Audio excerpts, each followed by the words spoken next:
ati hari abantu tuba dushaka kwicara nabo kandi baba bakara atubwira rero kujya mu twicara nabo kandi business ubukina bakoze ikintu yarashatse ko mwe ashatse kuvuga ko mu itorero nta business bari nta bakristo bafite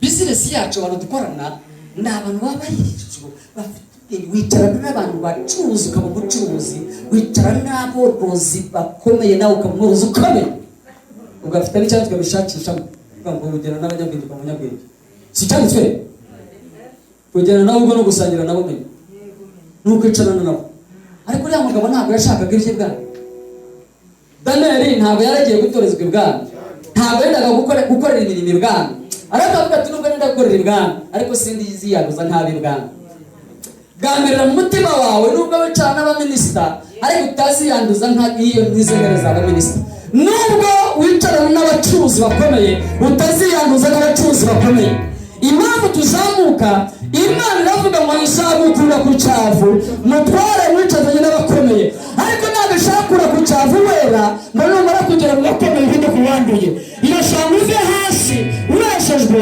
ikomeze kuzamure ugende wicarana hagati y'abakomeye ariko nubwo wicaye hagati y'abakomeye babona agataza kuko hagati muri bahageze mu wera n'uweshejwe n'umwami Imana. Haleluya! Yaravuze ngo ni umuco w'isi isi yose wishima n'abamwizera aravuga ngo muri tara ntabwo waritereka ahantu ngo ritwikire. Imana yenda kuzamura yaguhinduye itabaza ikagutereka hagati mu ishengero ukicaramo hagati ariko ukicara uritabaza. Wacu hari agaciko ka Seru hari umukecuru yari umuvugabutumwa hari umupasiteri mwebwe bamuzi ku izina rya Nzirahiye yari ku gaciko ka Seru yabagenda gukora amanyanga baramuhisha bagacubanza adahari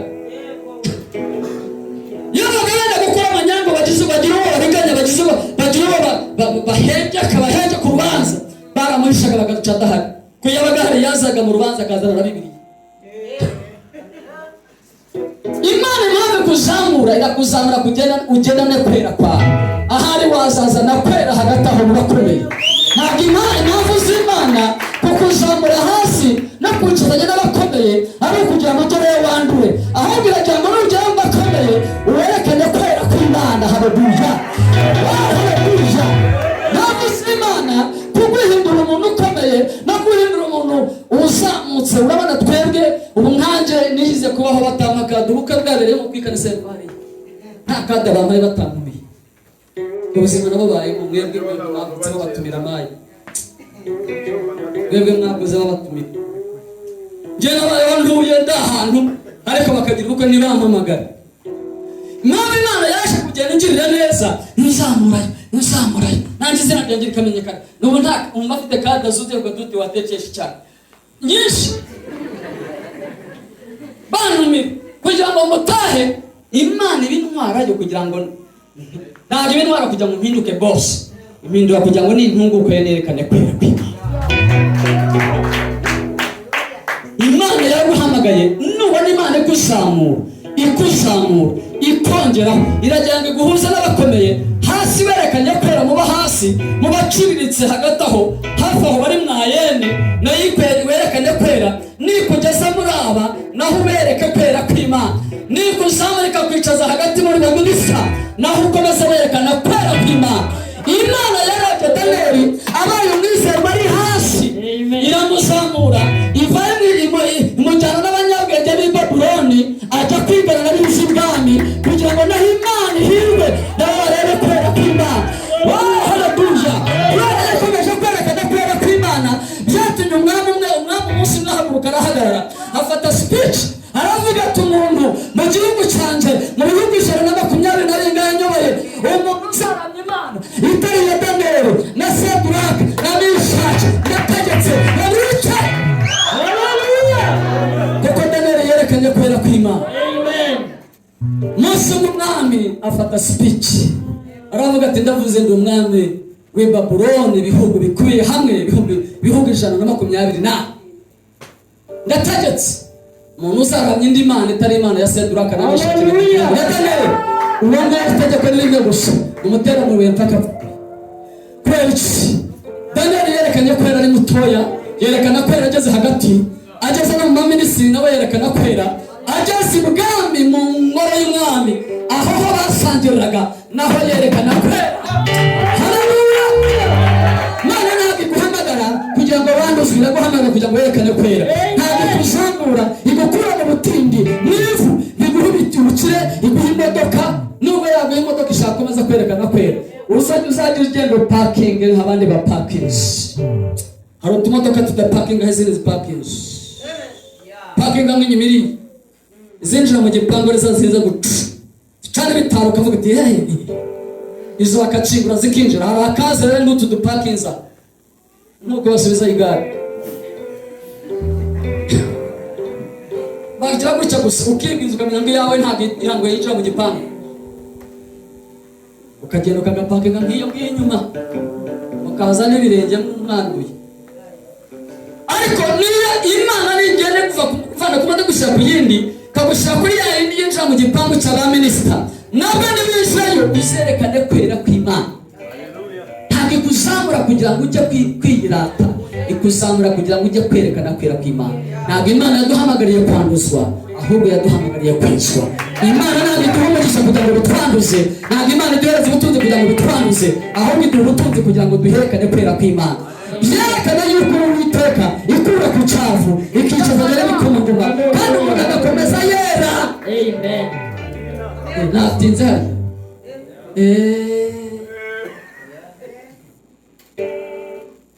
mushanye kabisa, mushanye rwose, mushanye nanshi. Ariko mwakwerekanye kwera kw'Imana. Uvura umusore ukagera ubwo ari musaza. Dawidi yavuze ati nabaye umusore none dore imvi zibaye uruyenzi, ndacerekana kwera kw'Imana. Nabaye hano umusore none dore imvi zibaye uruyenzi, ndacerekana kwera kw'Imana.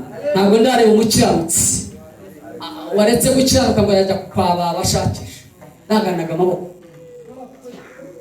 Umukiranutsi akomeza ari umukiranutsi, akiza akene, ibibazo byabaye bitabaye, akomeza ari umukiranutsi. Bagututse batagututse, bakwanze bagukunze, bagusuzuguye bakubashye, ubwo bakuzamuye uwo mukiranutsi nubwo bagukishije kufi nawe ukomeza ukiranutse. Ntabwo dukiranuka kugira ngo tuzamuke, dukiranuka kugira ngo dukiranuke. Ntabwo dukiranuka kugira ngo tubone ubutunzi, dukiranuka kugira ngo tube abakiranutsi. Ntabwo dukiranuka kugira ngo abantu badukunde, dukiranuka kugira ngo duhinduke abakiranutsi b'Imana bera b'Uwiteka Imana. Ntabwo dukiranuka kugira ngo abantu badukunde, dukiranuka kuko bikwiriye ngo dukiranuke duhinduke abakiranutsi b'Uwiteka. Ntabwo dukiranuka ngo Imana iduhe umugisha, tujya tubabwira gutanga icya cumi, twavuga ngo mutange icya cumi Imana ibahe umugisha. Ntabwo uzagitanga. Umugabo umwe yatanze icya cumi yari umusinga, inka zose byose byari ngore. N'umutanga huye n'ibibazo kweli, yari umusinga, abasinga bazira ingoro. Ava yaravuga ati inka zari nazitangire icya cumi nakiranutse. Inka zari zihagaga zose zijya kubyara zibyara ingore. Uriya muntu wagira ngo azize gutanga icya cumi, wasanga nabyo yazize Imana zabo zaramufuye. Aravuga ati shano rurango ni ubwo nakiranutse n'imizi minini. Ntabwo dukiranuka kugira ngo ubutunzi bugwire cyangwa tubwire byiza, dukiranuka kubera ko dukwiriye kuba abakiranutsi.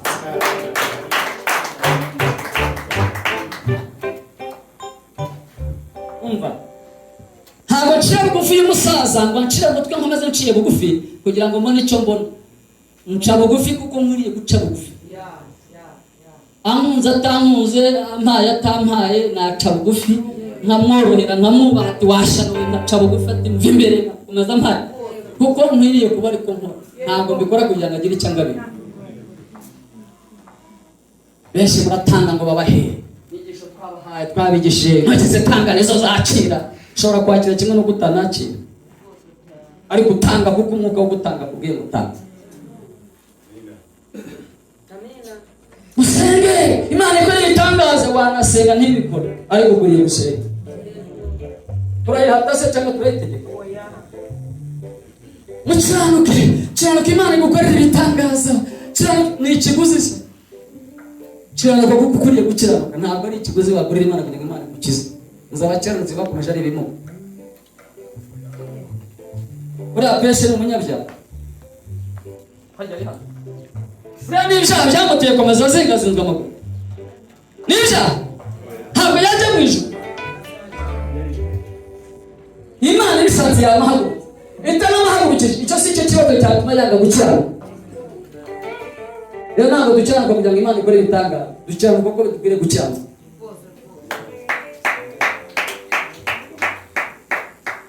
Vuze nabi genda ujye gukiranuka ibisigaye. Rero bavuga ngo mushake ubwami bw'Imana no gukiranuka, ibindi ubibonye utabibonye unyurwe n'ibyo. Ibindi muzabyongerwa kandi ntiwategeka umuntu ngo nyongeze. Rwara ibyo waguze kukongeza n'imbabazi ze. Mana waravuze ngo urayishyuza, warayigurira.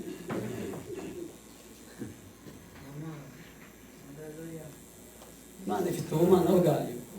Imana yakugira imbabazi irakweza, ariko kwiyanduza kurakoze. Ni abagabo mwe, ni abagore mwe, ni abana mwe, ni urubyiruko mwe, ni abakobwa mwe, mufite ibintu bibahishwemo, mwabitse, mwubakiye utuzu, muhisha abandi, murabikingira mu bizitura bwije. Biriya bikoko birinda urugo bamwe babizitura bwije. Iyo ugiye mu rugo ku manywa uzi ngo ni ibintu byiza, n'uko ureba umukobwa mwiza ku manywa ari mwiza, ariko ibintu yabikinyana yaziritse. Uhuye nabwe ku mugoroba yabizituye. Mufite imyenda mwambara ku manywa mujya gusenga, mufite iyo mwambara bwije mugiye mu isenta. Rero murazitura bwije.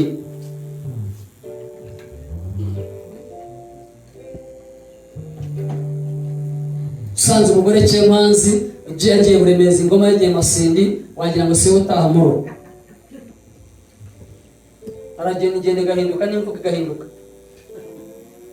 n'indebe igahinduka. Hari ibintu yaziritse, yarabiziritse akaza akaririmba ku murongo w'imbere, niho yasize abiziritse. Ariko iyo avuye hano arabizitura, iyo agiye gutahuka arabizirikutura bikajyana cy'empanzi. Iyo atashye ubukwe birabyuka. Tashe ubukwe cy'empanzi arabizitura bikajyana nawe. Iyo agiye kuza hano arabizirika. Mukareba n'umwana mwiza akaririmba ku murongo w'imbere. Akareba neza. Mugafatwa mukanamushima.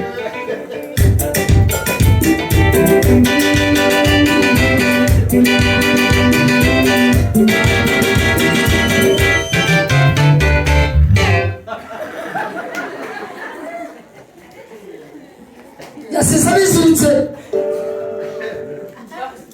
Najya gutahuka arabiziritse, bigendane nawe.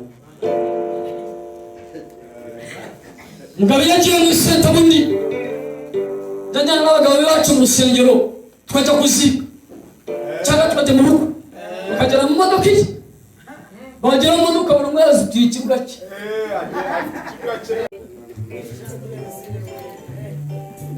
Ese kwanduza urabigumanuka ntukabirepetana, kavuka repeta bakanagushyira ku murongo w'imbere ukaririmba soprano, uyizi ko wanduye. Bagize n'ubwoba basi ukagumayo, kavuga ati sindutinyuka kujya hera.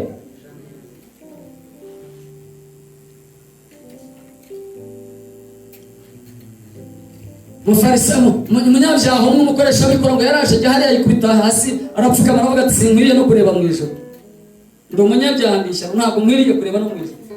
Girira imbabazi gusa niba uzingirira, ariko no kureba aho uri simbikwiriye kuba umunyabyaha. Wowe uratinya kurira gatuti. Imana yacu ishimwe cyane. Imana mwarire bahereza umugisha. Rero mugende mujye kugambirira imitima yanjye kutongera kwiyanduza. Mwiyanduje uko mwiyanduje, mwakoze ibyo mwakoze, mwiyanduje uko mwiyanduje, ariko uyu munsi ugambirire mu mutima wawe. Ahubwo uti niba mwiriwe uyu munsi Imana ikabigira imbabazi by'uyu munsi, ngiye kugambirira mu mutima wanjye. Singiye kugenda nashyiraho ibirango, ngiye kugambirira mu mutima, sinsongera kwiyanduza mu izina rya Yesu. Maze Imana izakuzamura. Niwerekana kwera mu rugero urimo, izagushyira mu rundi. Naho niwerekana kwera, izagira imbaraga zo gushyira ahandi. Niwerekana kwera, izaza kwicaranya n'abakomeye n'abaminisita, ikurize n'indege, kuko irabona ugiye mu rugendo rwawe Imana rufitemo inyungu, kuko urerekana kwera kwawe.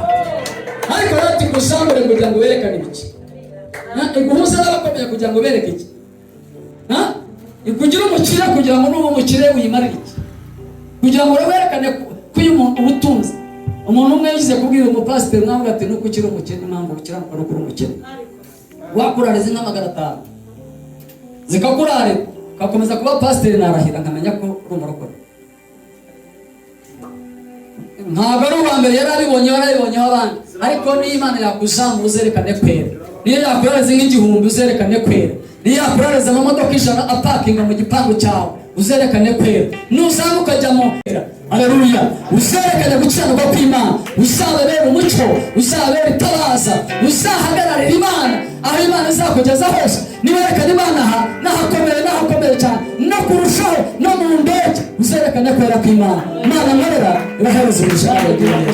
Data n'imbaraga z'Umwami wacu Yesu Kristo, isengero iterana kugira ngo umwuka wo kwezwa amanukire mu iterano. Manura umuriro wawe Yesu Kristo weza, wamanuye ikara ryaka umuriro marayika rimanukanye kugira ngo wese Yesaya umugaragu wawe aramukoze ikara ryaka ku munwa, aravuga ati gukiranirwa kwawe ibyaha byawe urabibabariwe kandi gukiranirwa kwawe biratwikiriwe mu izina rya Yesu. Ako kanya yumva ijwi rivuga ngo ninde natuma, ninde watugendera? Aravuga ati bari ugiye gutuma kuko ndagize amahirwe ndejejwe. Reka rero terana umuriro wawe umanukire kwesha buri muntu wese yezwe n'umuriro wa Kristo, yezwe n'imbaraga z'Imana, kuboko kwiza kw'Imana kubeze kandi duhabwe kwezwa, kandi buri wese yambara imbaraga zo mu mutima zimushoboza kwirindira kuba uwera mu izina rya Yesu. Urakoze kubikoze kandi ushoje ubuzima bwacu mu izina ry'Umwami wacu Yesu Kristo. Amen. Shalom. Mahoro ya Kristo abane nawe. Amen.